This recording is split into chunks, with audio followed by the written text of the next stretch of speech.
It's a new season in the Mörrum River. It's May, and it's time for the first big fresh run salmon to find its way up the river. But something is wrong, terribly wrong.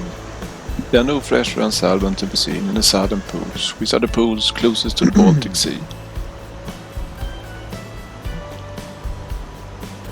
Actually, there were hardly no fish at all. No old salmon on its way back and no spring sea trout. The only area in the river that produced anything at all was Härnäs, which is located some good 25 kilometers up the country. And if you spoke to other fellow fishermen, you got a feeling of resignation. The fish death that's been haunting the river since 2014 was very significant in October-November 2016. And that, in combined with historical low water flow, just over 10 cubic meters, through the whole winter and spring, could make even the greatest optimist to doubt. I had planned to stay for 10 days, but I packed my things after just 3 days of fishing and headed home. Even though I actually caught small, tiny overwinter salmon, there was no idea to fish in an almost fish-empty river.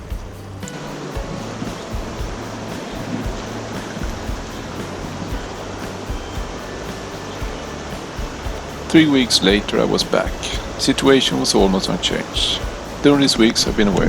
Only 6 fresh run salmon have been caught. That's a low figure considering we are now in late May. And even more worrying than the lack of salmon catches was the rumor that dead and sick fresh run salmon had been spotted in the river. Normally in May, most salmon are caught in the southern pools, and this year was no exception. But because of the extreme low water flow, I chose to fish higher up the river, where the pools are faster. Not because I thought I would catch more salmon there, but because I enjoyed this type of fishing more.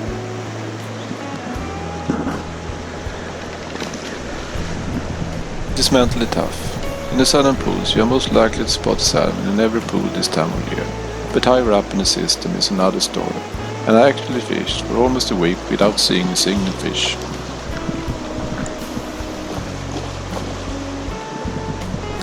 But then, suddenly, from out of the blue, this fresh run salmon took to fly in a strong current, and in that moment it felt like all my efforts was worthwhile.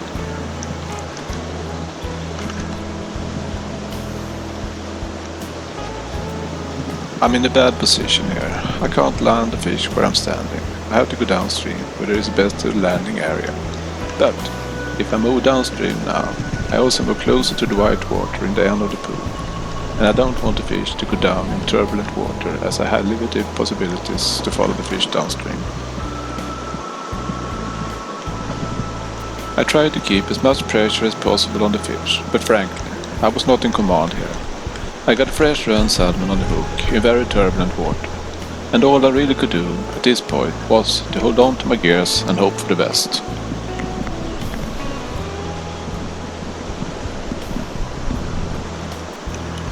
I managed to get the salmon back from the white water twice, but then I got a little bit too eager, thinking the fight has been going on for much longer than it actually had, and that the fish now was beginning to tire, so I began to move downstream.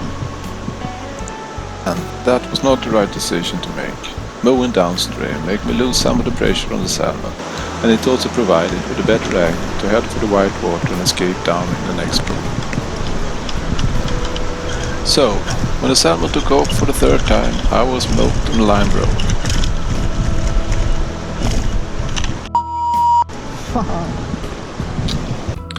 I went home for 10 days, and when I was back in the Mörrum River again, the situation has gone from bad to worse, as all the new, fresh run salmon has started to die in the river.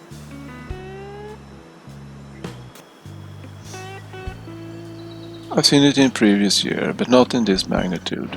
It really was a depressing sight. Everywhere in the river there was dead or sick salmon, covered with something that looks like fungus. Here's a perfect example on what I'm talking about. A magnificent, fresh run salmon, probably weighing around 12 kilos. The most sought after prey in Scandinavian waters and a wet dream for every fly fisherman to catch. And now, look at it. It's a really tragic sight. This salmon is soon to die.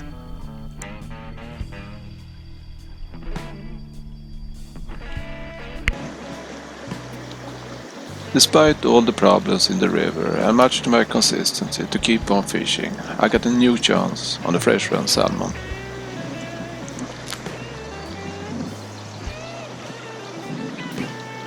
I actually spotted this one.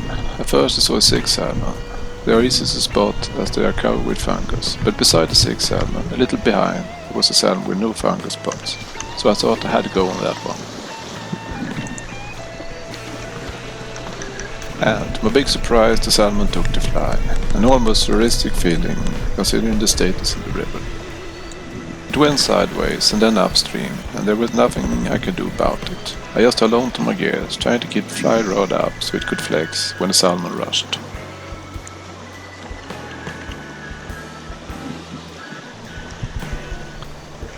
And then he decided to go downstream. I put as much pressure I could on the fish, but with no significant result. The salmon just pushed on in the current, and I had to follow, otherwise there was a risk that I would run out of line.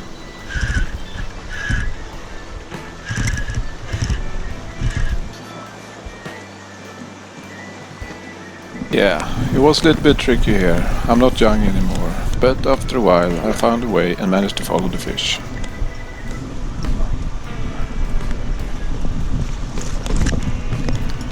Eventually, I managed to stop the fish, or more correct as it seemed. The salmon stopped by itself and parked in a small current some 45 meters downstream.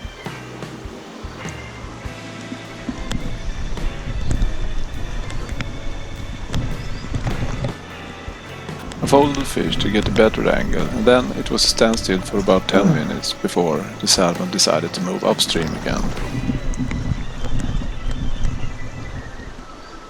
It's a hard job, and my biceps were aching for days after this fight.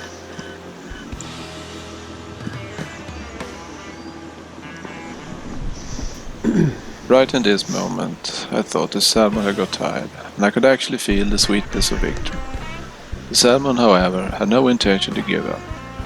He just continued past me and went upstream. And I had no choice but to follow. During the hard fight, the line has been stressed in 2 ways. It's been stretched to the limit, and it's also probably warned against boulders and obstacles, so as long as the fights continue, the more likely the line will break.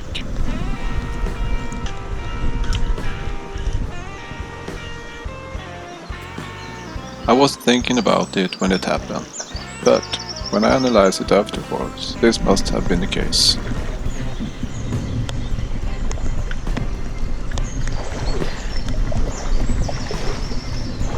So, after some 20 minutes of the fight, I pointed the rod a little bit too much towards the fish when I tried to wade upstream around the boulder, and when the salmon simultaneously pressed forward, the rod couldn't flex because of the lack of angle and the fishing line broke. After this, I stepped up to heavy gears using a 0.4mm mono tip with a breaking strain of 20 kilos and extra strong for the leather through the rest of the fresh run salmon fishing. And then, it became summer and I was back in Mörrum for a fortnight's holiday with my family. We have done this for over 25 years now, and of course, it's always something I look forward to.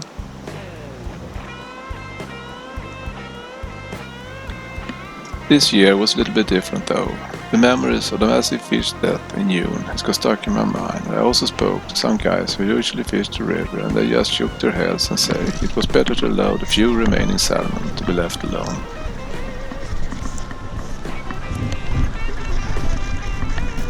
Despite the well-intentioned advice, I couldn't resist to at least give it a try, even if the water flow was low, but always the case in the summer.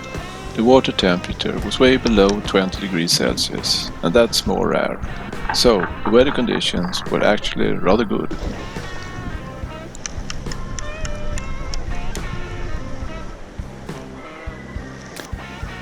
It didn't take long before I had the first bite, and it didn't stop there. The transformation of the river was total. During the 5 weeks since my last visit to the Mörrum River, the river had gone from being a complete hell and beyond hope as it seems to being a river full of life. From hell to heaven in just more than a month. Not even in my wildest imagination I could have dreamt of this to happen. No one could. How was it possible? It came as a total surprise to everyone.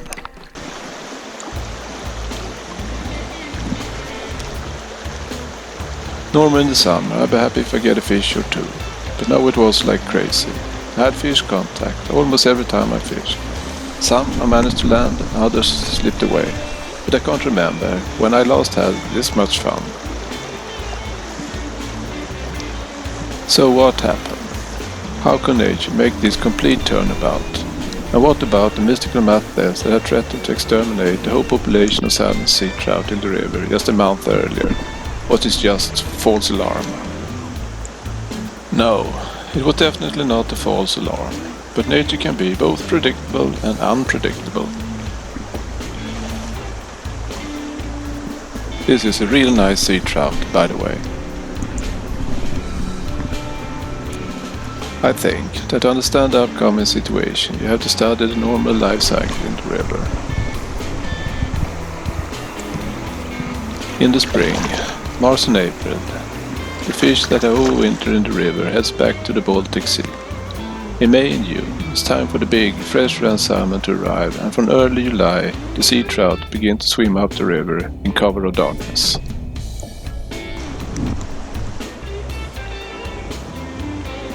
From late July, the smaller salmon, grilse, which weighs around 1 to 4 kilo, arrive, and from August, more and more fish heads up the river, driven by nature in search for spawning grounds.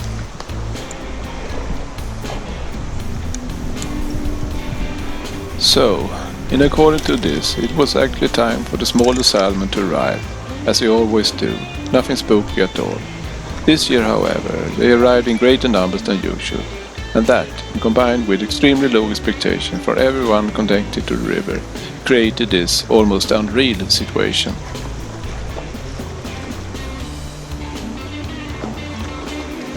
This is a rather easy spot to land a fish, but you must keep it close to the beach during the fight, otherwise the salmon might head downstream under a tree trunk, and then it will most certainly be lost.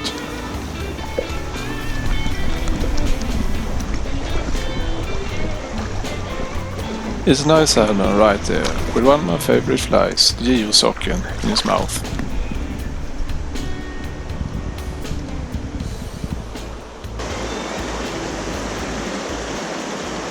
And, once again, I managed to hook a big salmon in its roaring waters. It might actually have been my largest salmon this season, but we'll never know.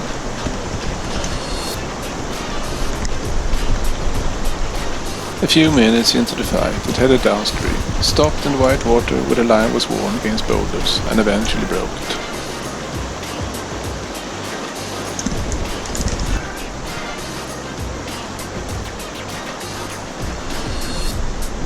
Shame, it was a nice fish.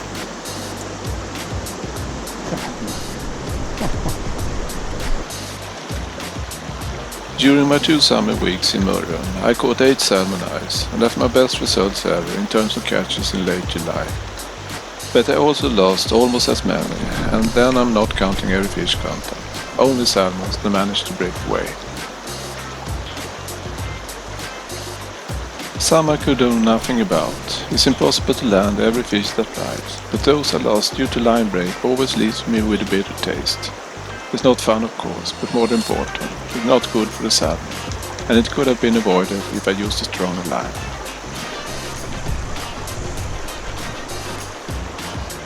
My summer vacation in Mörrum had come to an end, but I was soon to be back for the September fishing. The great numbers of salmon eyes in the river indicate that the autumn fishing really could be something extra. So, don't miss part 2 of Moments for the Mörrum River 2017. Check it out on my YouTube channel, DrJohnTheAngler.